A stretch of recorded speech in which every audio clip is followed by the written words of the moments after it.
UP में भाजपा कल गाजीपुर में बड़ी रैली करने जा रही है और इसे पार्टी के राष्ट्रीय अध्यक्ष जेपी नड्डा संबोधित करेंगे। गाजीपुर लोकसभा सीट पर इस वक्त बसपा के अफजाल अंसारी का कब्जा है। अफजाल माफिया मुख्तार अंसारी के भाई हैं। इस पूरे इलाके में अंसारी परिवार का खासा असर भी रहा है। इसे चुनौती देने के लिए भाजपा ने पूरी ताकत झोंक दी है। 2019 में हारी हुई सीटों को 2024 में हर हाल में जीतने के लिए भाजपा ने बड़ा मिशन तय किया।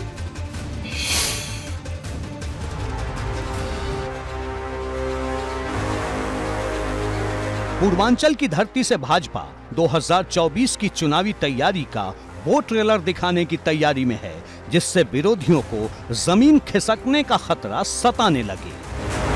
अफजाल अंसारी और मुख्तार अंसारी का गढ़ माने जाने वाले गाजीपुर में भाजपा चुनौती तो बसपा को दे रही है, लेकिन सीधे निशाने पर सपा है। दरअसल 2019 में गाजीपुर लोकसभा सीट के मैदान में सपा और बसपा ने महागठबंधन के साथ चुनाव लड़ा था।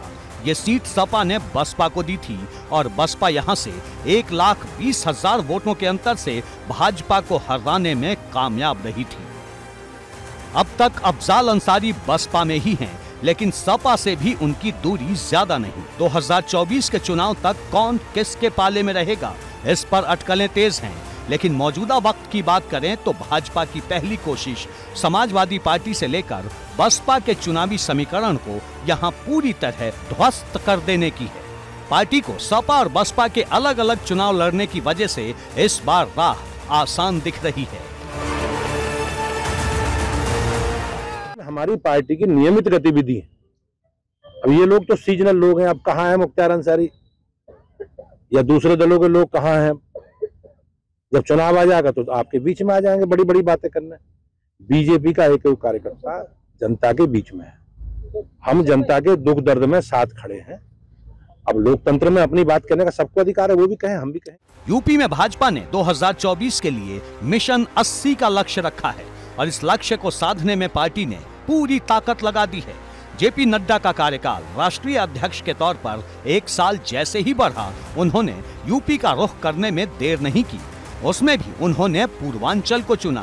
दरअसल दिल्ली में पार्टी की राष्ट्रीय कार्य समिति की बैठक में यूपी को लेकर तय चुनावी रणनीति का ये बड़ा दांव है। एक तरह से पूर्वांचल के गाजीपुर में मेला लगा हुआ है। गाजीपुर को नड्डा ने पहले दौरे के लिए इसलिए चुना है क्योंकि 2019 के लोकसभा चुनाव में गाजीपुर में भाजपा हार गई थी, जबकि 2022 के विधानसभा चुनाव में गाजीपुर लोकसभा क्षेत्र की सभी 5 सीटों पर पार्टी को हार का मुंह देखना पड़ा था। भाजपा के लिए इस वक्त राहत की बात यह है कि सपा और बसपा के बीच 2019 की तरह अब गठबंधन नहीं और न ही साथ आने के आसार दिख रहे हैं। वहीं 2022 के विधानसभा चुनाव में सपा के साथ रहे ओम प्रकाश राजभर और उनकी पार्टी सुभाषपा की राहें अब अलग हो चुकी हैं। राजभर भाजपा को लेकर ज्यादा नरम भी दिख रहे हैं। ये सुकून की बात इसलिए है क्योंकि राजभर समाज के इस जिले में बड़ी तादाद में वोट है। जेपी नड्डा को वाराणसी से होकर गाजीपुर जाना है। काशी इसलिए क्योंकि ये पीएम मोदी का संसदीय क्षेत्र है और काशी विश्वनाथ के दर्शन के बाद ही भाजपा की तरफ से इस महाअभियान को तेजी दी जाने वाली है। मिशन है 80 में से 80 सीटें जीतने का। उत्तर प्रदेश में अब गुजरात के बाद गुजरात में 86% सीटें जीती हैं बीजेपी ने विधानसभा में, और हम गुजरात का रिकॉर्ड तोड़ेंगे।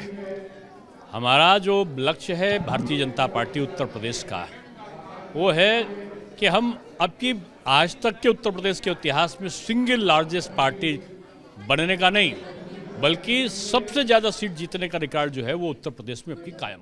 यूपी भाजपा के लिए इसलिए भी महत्वपूर्ण है क्योंकि उसे पता है कि दक्षिण के राज्यों में अगर उसे कोई नुकसान होता है तो 80 सीटों वाले उत्तर प्रदेश से इसकी बड़ी भरपाई मुमकिन है, क्योंकि दिल्ली का रास्ता तो लखनऊ से होकर ही जाता है।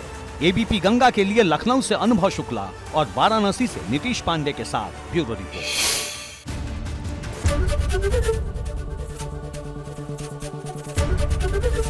एबीपी गंगा, खबर आपकी, जुबान आपकी।